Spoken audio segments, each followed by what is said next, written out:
This episode of Cape Ann Today is brought to you by The Building Center, setting the standard for quality and service since 1903.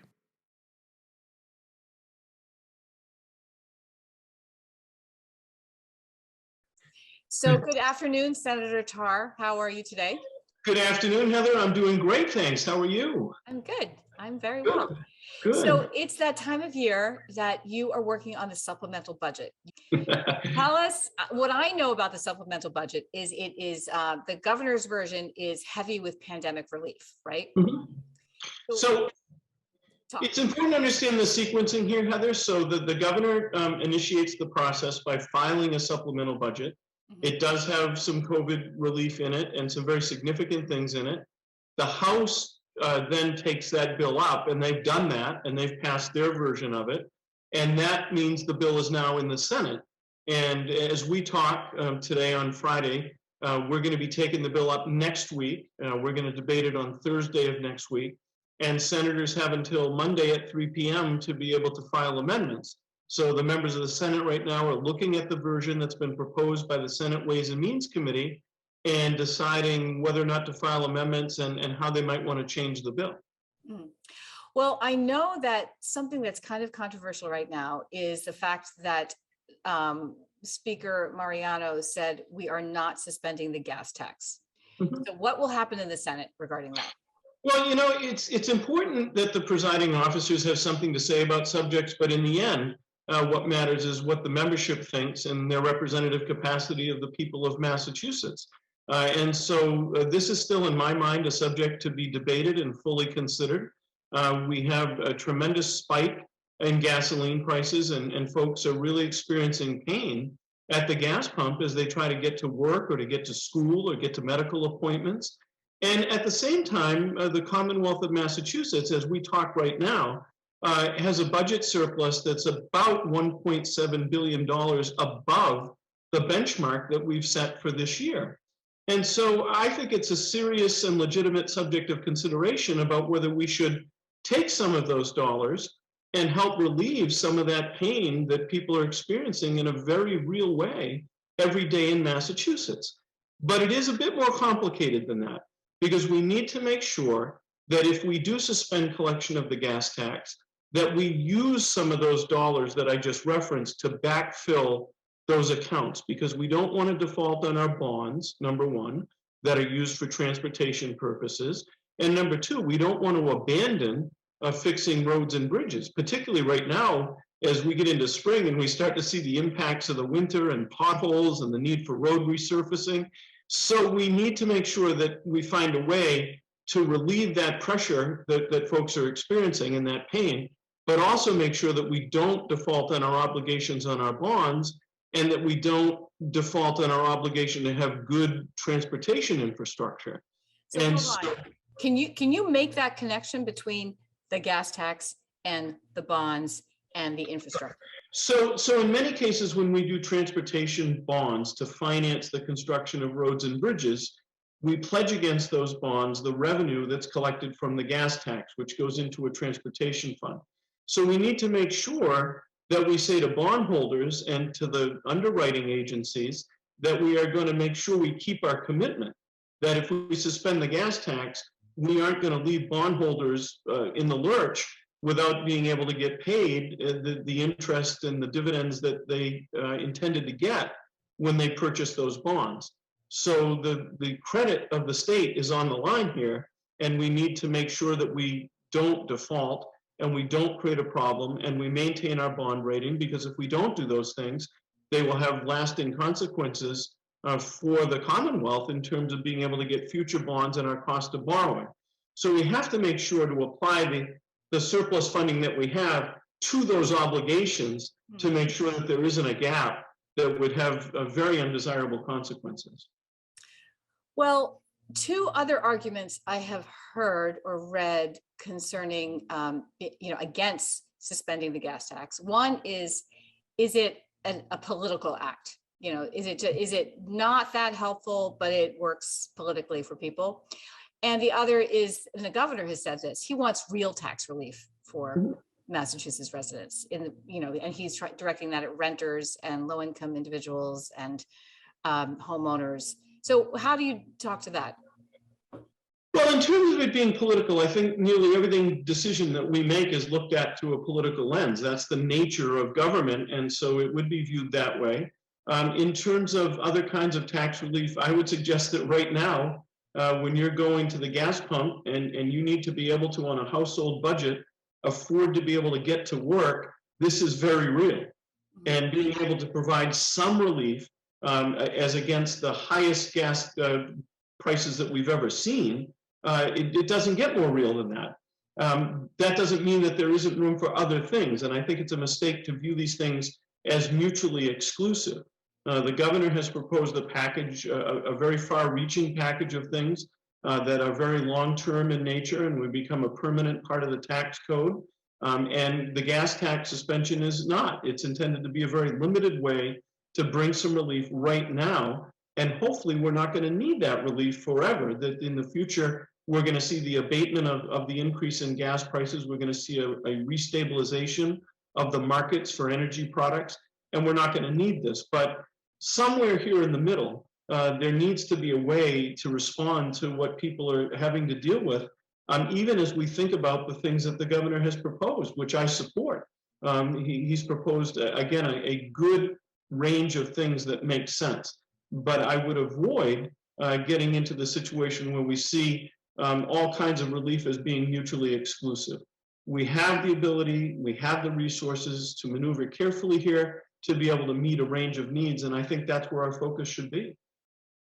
Well, you have been a real fan of electric vehicles and trying to bring this state into, basically making us carbon neutral. So talk to us about that, how that would impact the gas tax. So in the long run, I think one of the important things is to move away from dependence on fossil fuels altogether.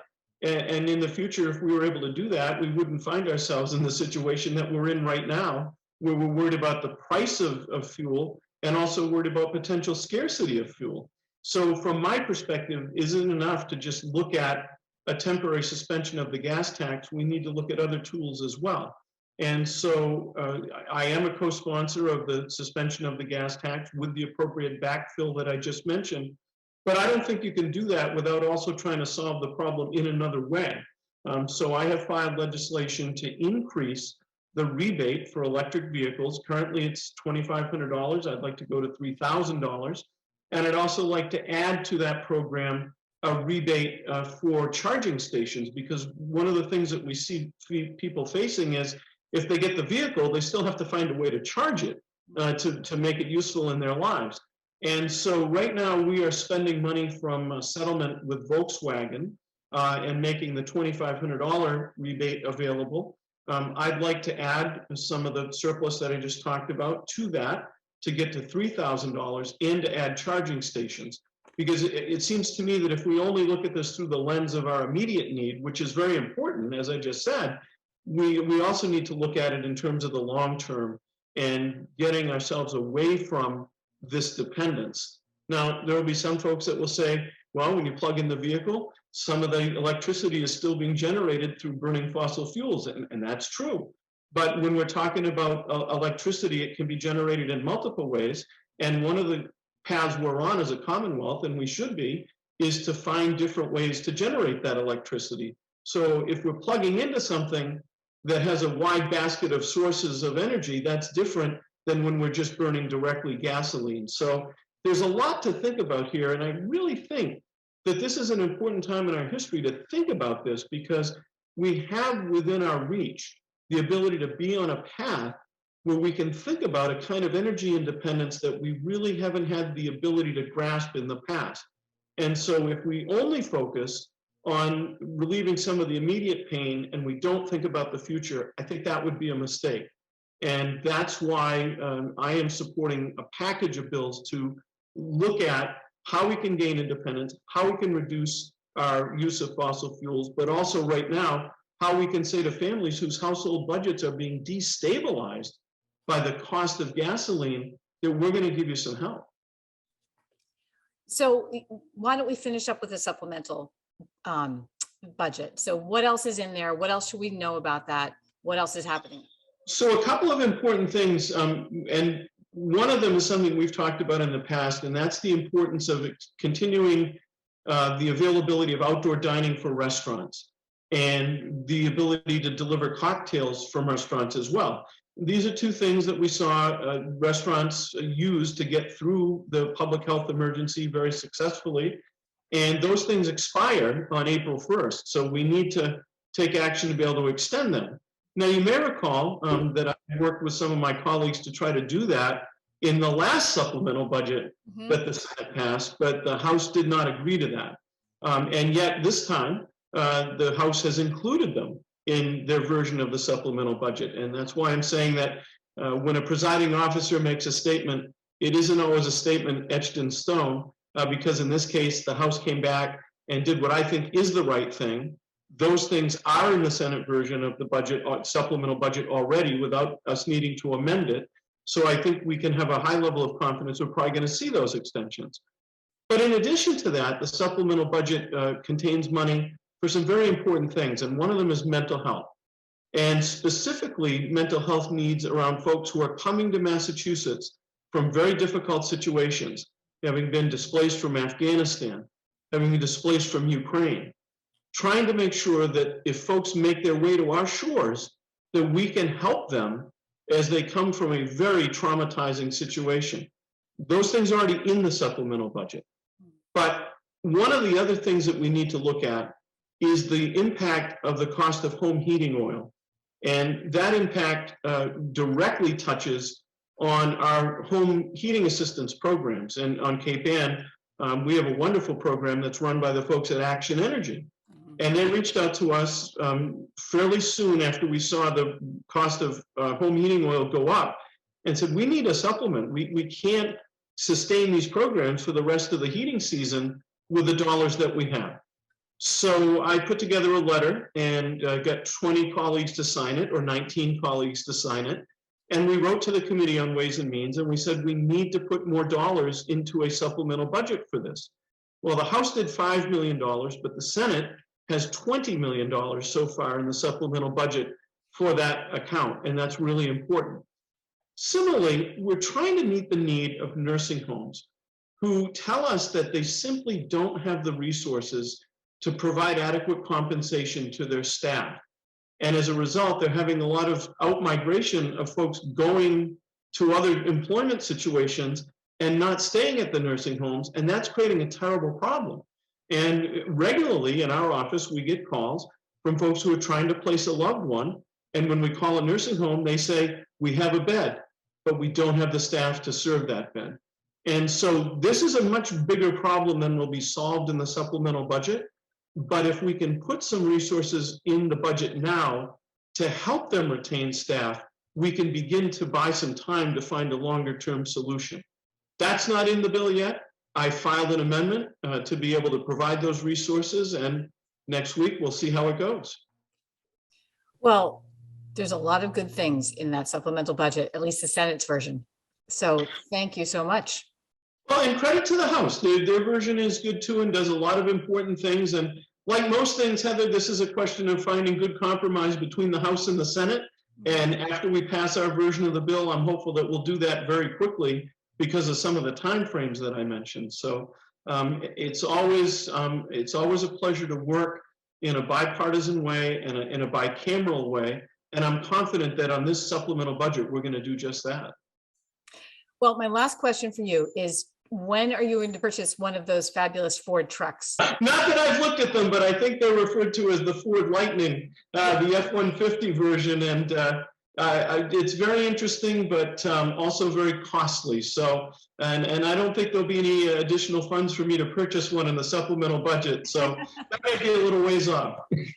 All right. Well, maybe we can get the price to come down when, I don't know, all the technology works out. So I think as they become more proliferate, the price probably will drop. And again, I think it's a direction that we're moving in, particularly as we hear major auto manufacturers talking about within the decade, having their fleets be almost completely electric. I'm not sure that that will happen in a complete way, but it's going to happen in a substantial way. Well, thank you again for a great weekly conversation. Always appreciate it. It's always a pleasure to talk with you and with your viewers on 1623, and a pleasure to have this great resource for our community. So thank you. Thank you. All right, we'll see you next week. We'll see you then. Interested in a sponsorship? Email sponsor@1623studios.org to learn more.